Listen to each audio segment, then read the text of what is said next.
They're struck by the number of things that have been packed into the small space. There were suitcases, photographic equipment, recording equipment.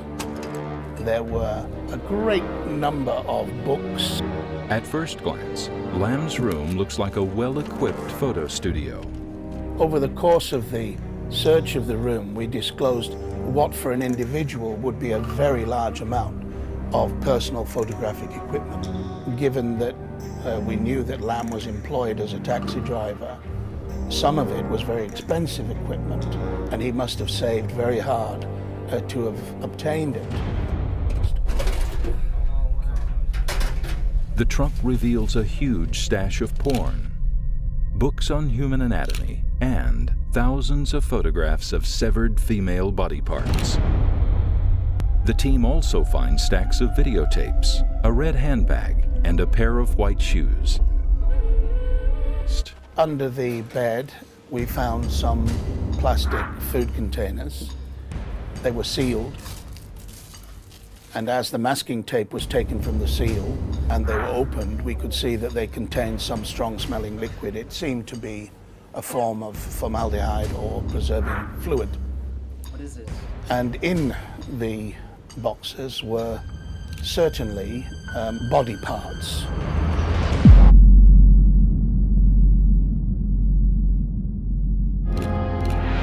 The police discover a macabre collection of female body parts, pickled in Tupperware jars and preserved like forensic specimens. Lam's tiny photographic studio had just turned into a female slaughterhouse. The detectives take 4 days to complete a thorough forensic examination of the room, and the flat is sealed.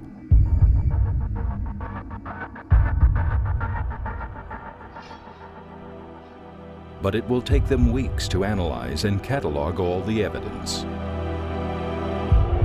The police also arrest Lam Kor-wan's father, Lam Wai-lok, and half-brother Lam Kwok-keum, who live with Lam in the same flat. It would have astonished anybody at that time to think that a single person could have been capable of achieving what Lam achieved on his own. That's why the male members of the family fell under considerable suspicion.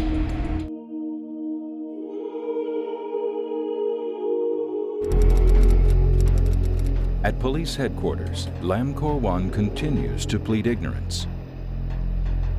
So the detectives focus their attention on his father and brother. His younger brother had a very strange relationship with Lam. Lam was a very secretive person. Although they shared this tiny room, his brother really only used it for sleeping, putting his head down overnight.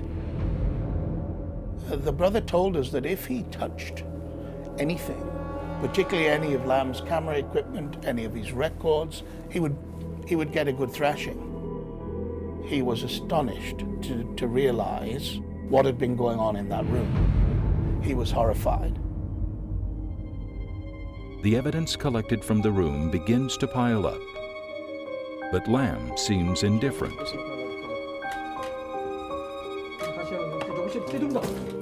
He appeared to be somewhat devoid of much emotion.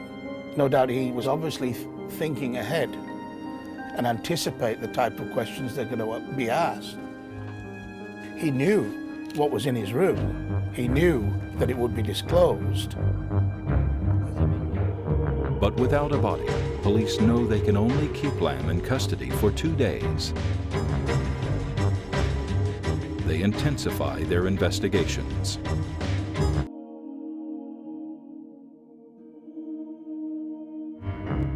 A small team of police systematically go through the videos from Lam's room.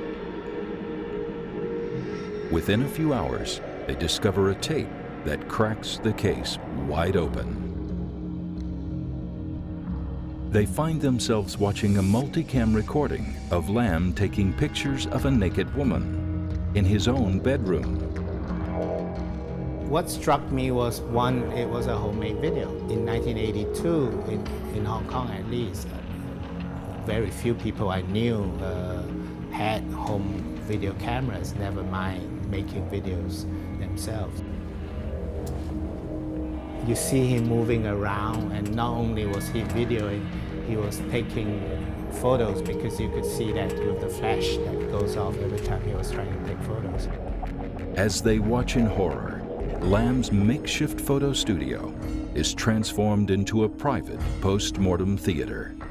You're actually observing almost a dissection of the body in the bedroom floor of someone's house.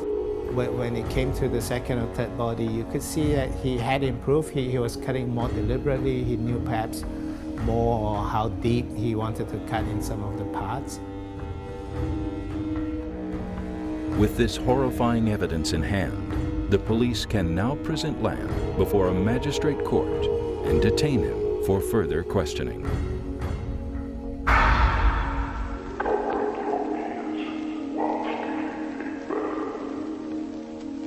Crown prosecution accuses Lam of murdering 4 women. His own artistic endeavors are used against him.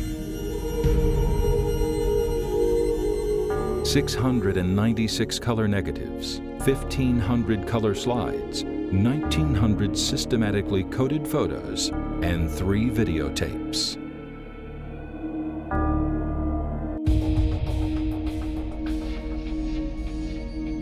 The unanimous verdict pleases everyone, including family members of Lam's victims. The father of Lam's first victim, Fung-lan, said the verdict was very fair, and he will tell his daughter about it at her grave. Well, you think people wanted to have him executed. Be that as it may, the only penalty which the judge could impose at the time under the law in Hong Kong was a death penalty. Subsequent to that, of course, in the knowledge that it would be commuted to life imprisonment.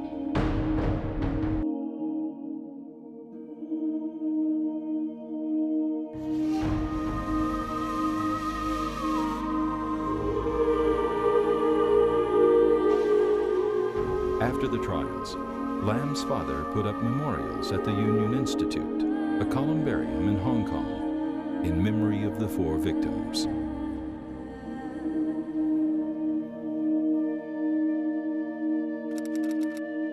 Lam Kor-wan is currently serving his life sentence at the maximum security Shek Pik prison in Hong Kong. Even today, 27 years later, Lam remains a recluse. 林個人其實喺監獄入邊咧係單獨囚緊嘅，好多嗰啲囚犯根本就冇辦法接觸到佢嘅，甚至乎每日林過雲咧被放風，所謂放風咧就放佢出嚟散步，都有幾個懲教員係睇住佢嘅。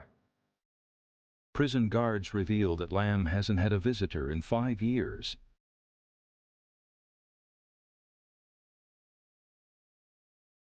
But Lam remains a voracious reader, devouring books on human psychology, feng shui, Chinese zodiacs, and fortune-telling.